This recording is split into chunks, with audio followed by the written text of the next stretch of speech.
This is CBC Here and Now.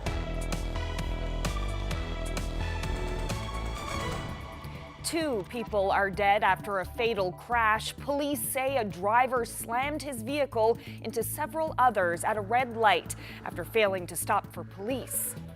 5 weeks that they're coming out with a compensation package. They opened up the fishery yesterday, no compensation package. We are in breach of the special measure orders that are currently in place. Police tried to break up fish harvesters during another protest, this time outside their union and on the steps of Confederation Building.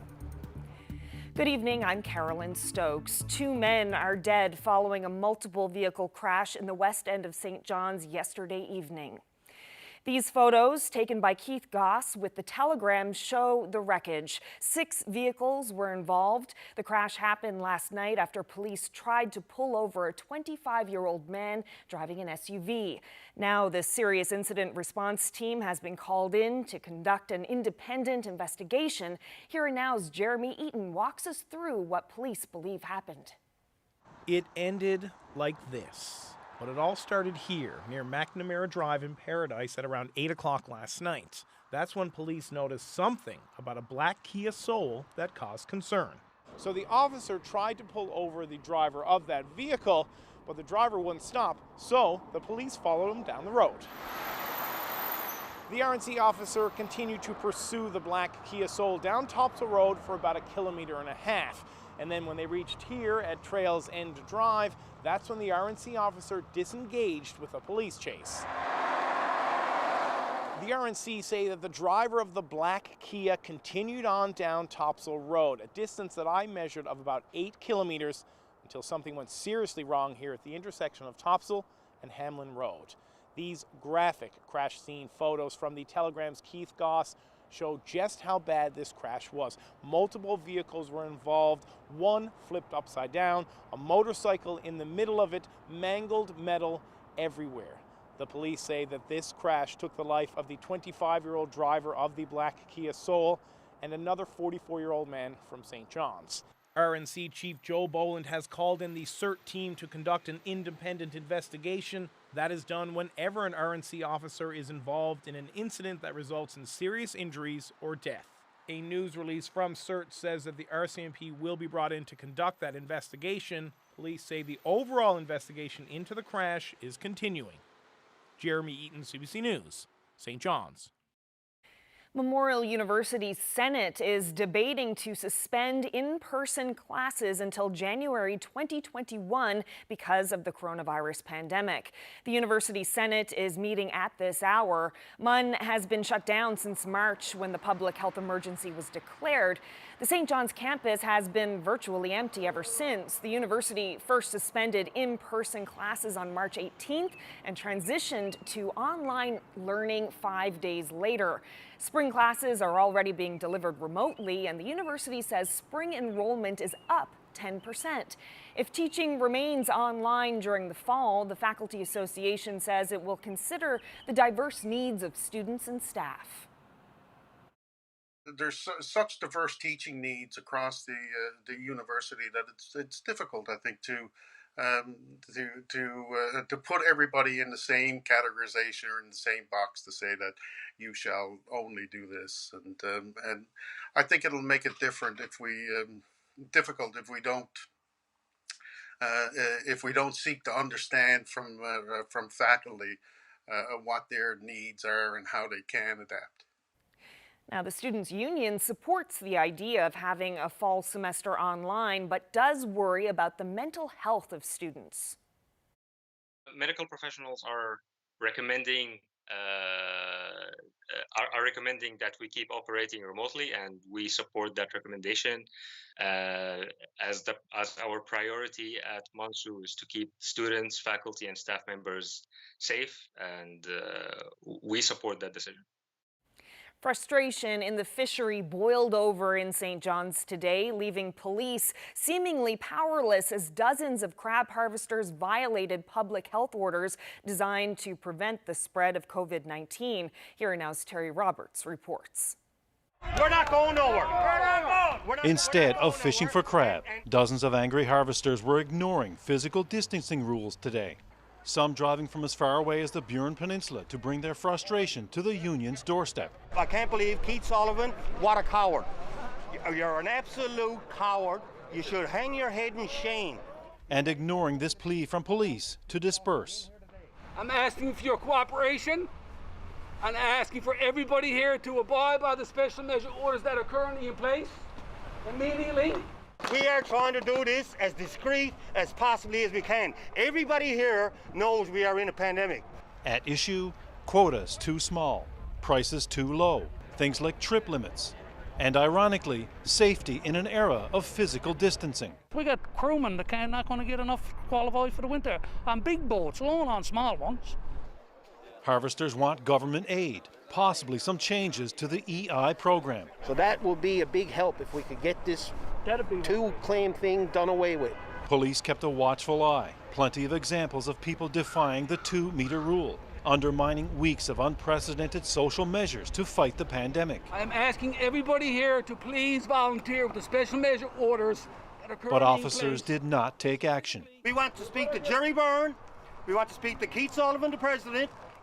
And no one from the union brass came out to hear their concerns.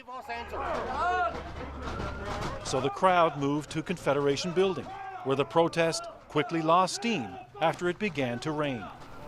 I'm told Keith Sullivan and other union leaders are locked away in a room today preparing an application to have the wharf price of $2.90 for crab increased, and that a new, higher price could come by the end of this week. Whether that will temper the turmoil in the fishery remains to be seen. Terry Roberts, CBC News, St. John's.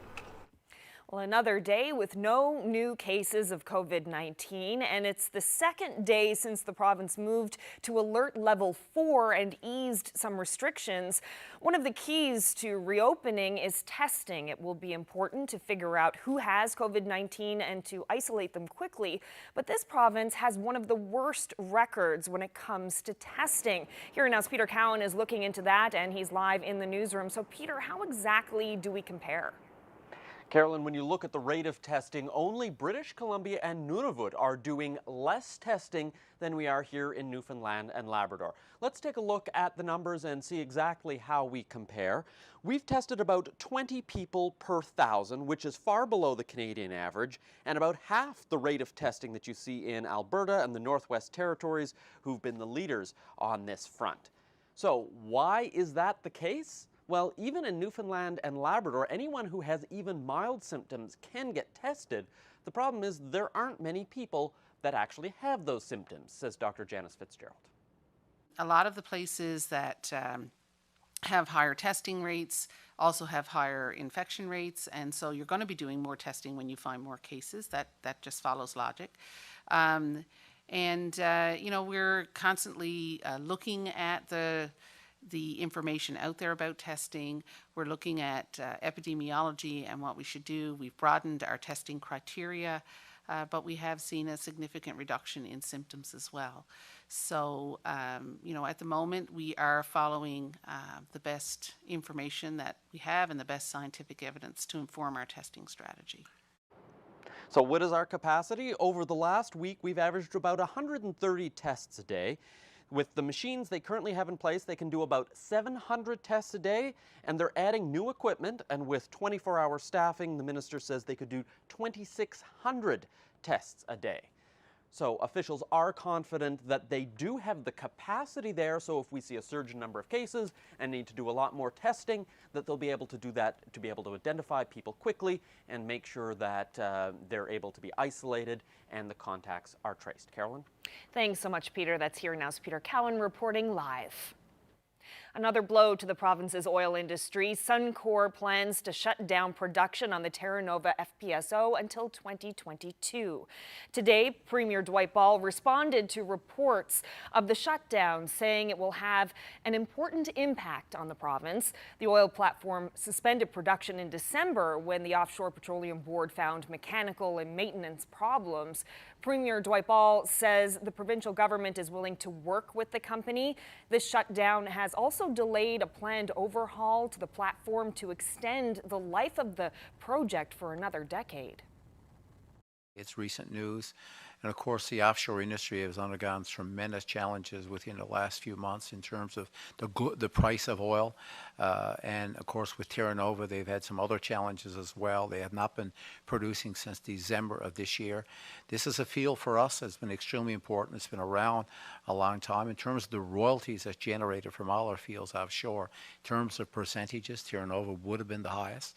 The dollar value, of course, would be Hibernia. Well, from the offshore to the oil patch, some workers from this province who make a living in the Alberta oil fields are waiting to see what happens next in the industry. Good career for 10 years working in the oil patch. When do you think things will normal up so you can go back and keep earning good money and then come home when you want? Well, it's hard to say. You know, I've been through a few recessions in Alberta, and it doesn't look like it's getting any better.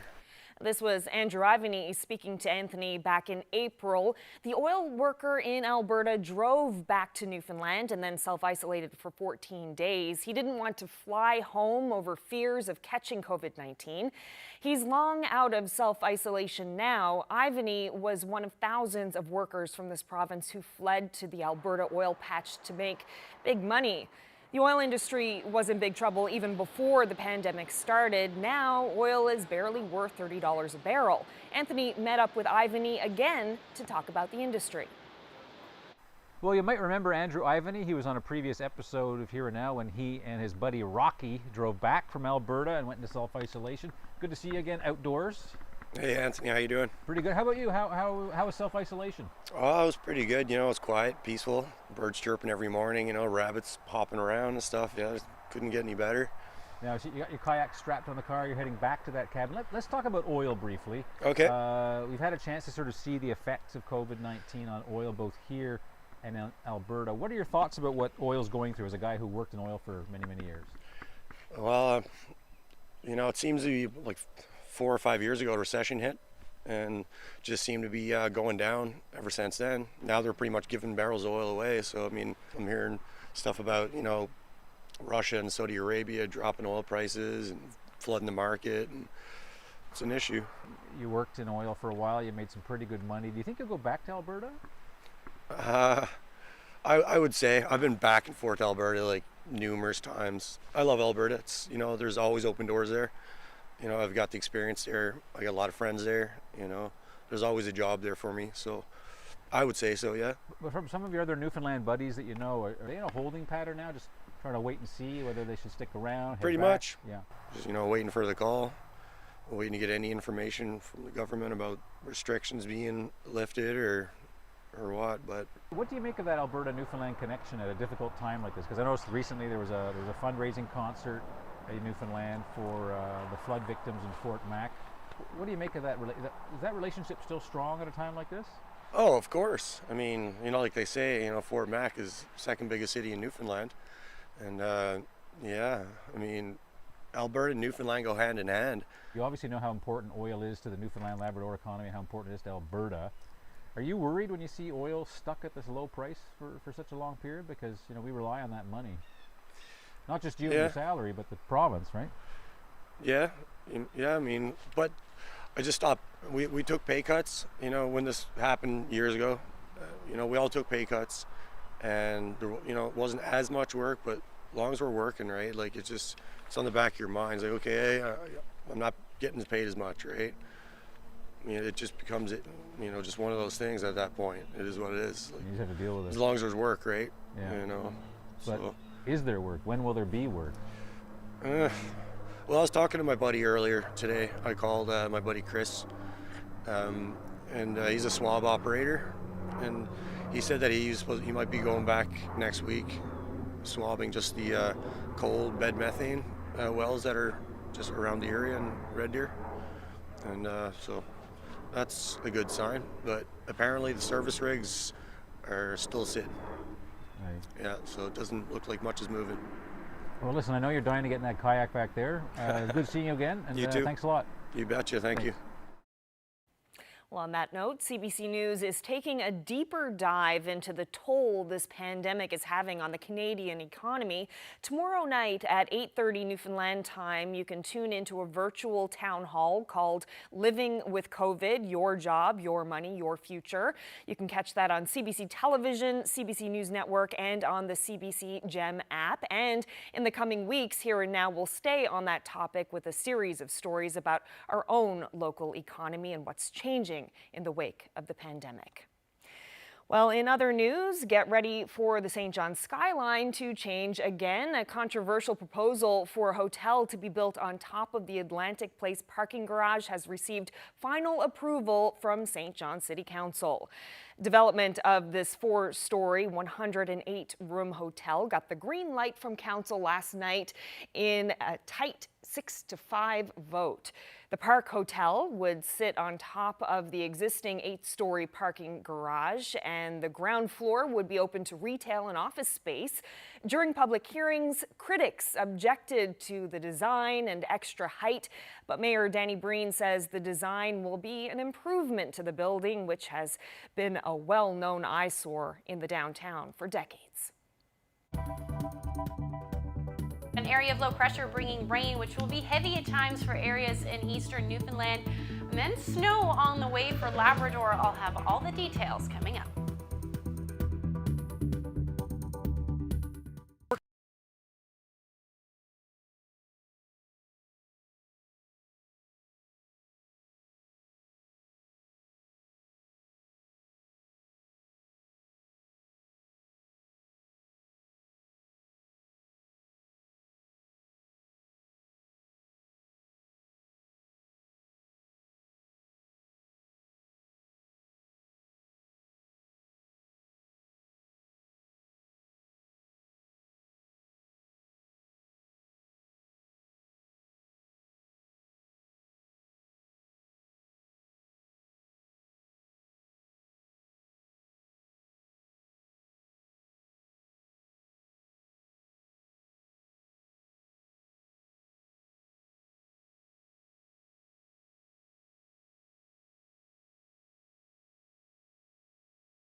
Welcome back to Here and Now.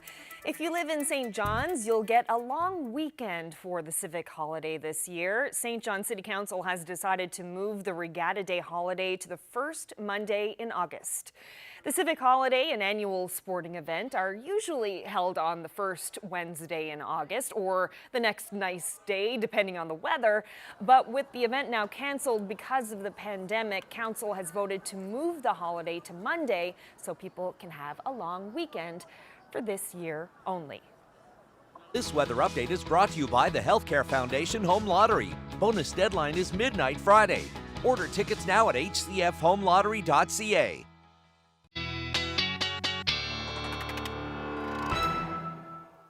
A beautiful afternoon up through parts of Labrador. That's actually where the heat is today. Let's take a look at those numbers.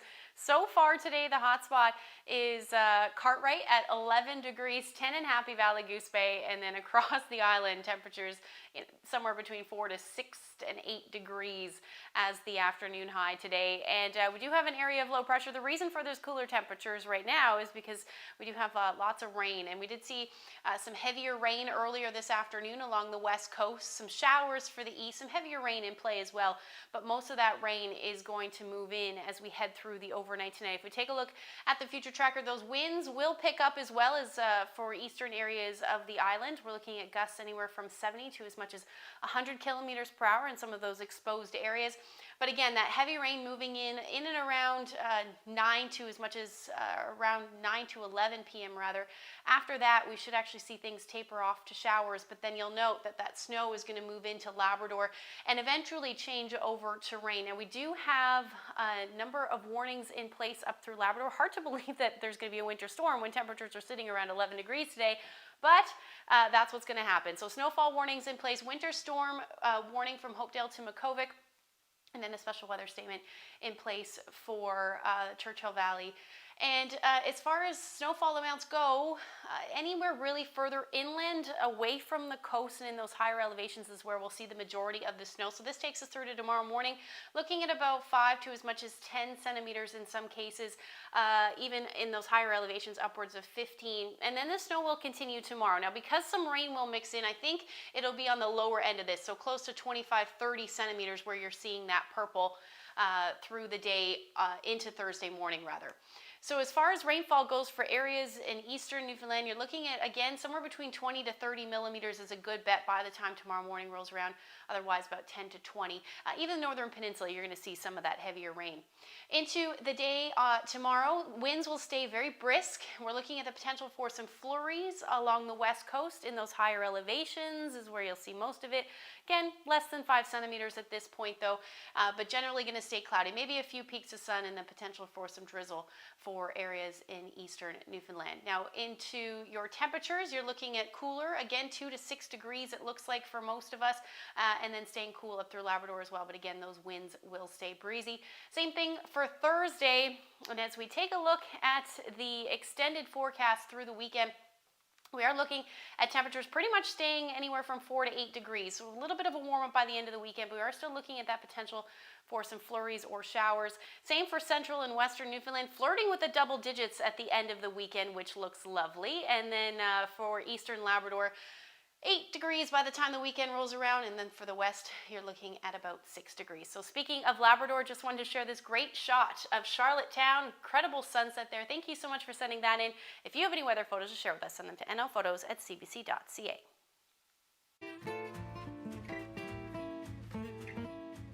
You know, wouldn't it be nice to have a chef helping you in the kitchen? Well, we've got the next best thing.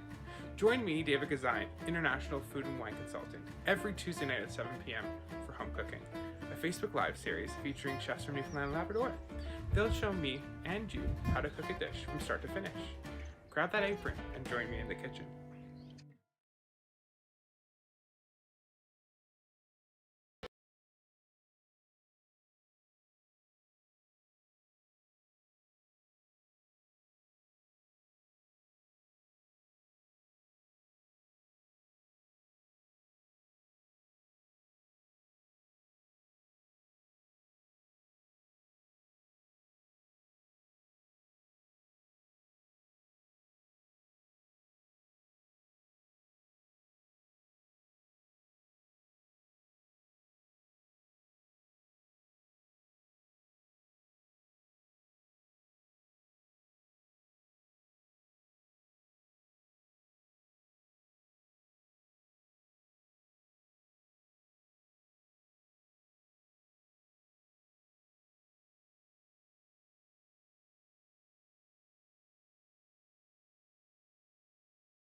Welcome back to Here and Now. Canadian seniors are getting a boost in federal financial assistance. No application required. The Government of Canada will provide a one-time tax-free payment of $300 for seniors eligible for old age security, and a further $200 for seniors eligible for the Guaranteed Income Supplement.